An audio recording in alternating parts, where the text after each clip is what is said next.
Man, so number 3 on the list, we got, man, we missing those sub-dairy labels. I'm not gonna say black-owned labels because you have labels like Loud that are owned by Steve Griffin. Right. We're missing those sub-dairy labels. Right. Those offsprings of the majors.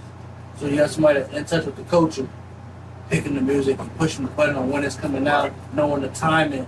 We're not having these missing albums. You know what I'm saying? That's why we're missing that part. Cash Money, No Limits, the Rockefeller, the Rough Riders, the Young Moneys, even when J.O.O.D had Dreamville, like there's some talent there, but we're missing those. Like, that goes back to the executive, that goes back to the development. It all plays a part together. I think even when we talk about Wiz Khalifa, he had one of those Rockstar Records, and even before that, I think he had I think it was another one, but Rockstar Records is a good example of that because they was tied to Universal, I think. I'm not. They were tied to Warner Brothers. Yeah, Warner Brothers. But Wiz and Mac Miller. Right, and Mac Miller, right. And they both broke out to be superstar artists. Exactly. To be real, with co-following. Coming from a sub-dairy label, but you gotta think about it. A major couldn't get them to that level. Right. They're good. Once Wiz got the black and yellow and Mac's ready to go on TV, they're good. Right. But to get them to that point, they couldn't do that. Right. Same thing like a TDE, they got Kendrick to that point. Like now, yeah, Lucius wants to work with him, do that. Dr. Dre can help him, but before they had to go through it. He had to go do the work. You know, like same thing with Sizzle. Like that's they are. That's a product of them. Like I can even vouch that for Nip in a way Nip, too. Yeah. He went through sub too. What was he kind of Epic. what was it with Johnny Shites? Yeah, something over there. I forgot what it was called, but it was when he was doing the Blues Ain't Got No Names. Yeah. It was like a small little label that was going through. That was tied to Epic. That's he had the first deal through with Johnny Shites. So it's always, but you see the outcome. You know what I'm trying to say? You see the outcome with the shit that we even aligning for the categories that's missing. Because even like, without like a Rockefeller, you don't get a Kanye West. No major would know how to even get to the college dropout.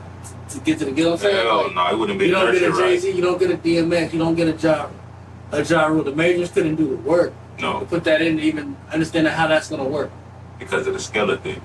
Like, you know what I'm saying? Like, you don't get a Juvenile without Cash Money, Birdman selling out the trunk and selling to the mom and pop store. Exactly. And then seeing the numbers like, damn, these niggas going platinum on their own. Like, exactly. We don't even care what he's rapping about, what it sound like. We got to sign him. Like, let's see what he's talking about. Exactly. But you don't get, without Birdman and Slim putting that work in, you don't get a Juvenile. You don't get a Wayne. Wayne is a product of that. Like the greatness of Wayne, even Drake. Like if you look at the great part of Drake's career, it's under Cash Money. After when he's on his own, his albums fucking suck. He has hits, but the overall album are not good. And you gotta think about the hits. Things we call hits, a lot of them are not even hip hop songs. They R&B songs. They R&B or they Afro pop songs. Right. He been getting with Afro pop for the last 5 or 6 years. True. So like you gotta look at that. Like it comes from, and his greatest part of his career comes from Cash Money. Right. That's from the sub. Yeah. What's up with you? You got people that know the culture when you got these subs. And it's also an intimate setting, so they're not dealing with multiple people trying to make their money back at the same time. That part, we're trying to make money. Stop. You got people that actually care. They see the long-term investment, but they're trying to build. Exactly. You got people that's just throwing money on it. They got this shit going on. They walk away from it. Yeah, exactly. They come back. He forget it. And when they come back, what the fuck? Like, yeah, it don't make sense after a while. You need that intimacy to grow that actual seed. The artist is a seed, bro. It got to go through those steps. The same steps we name it.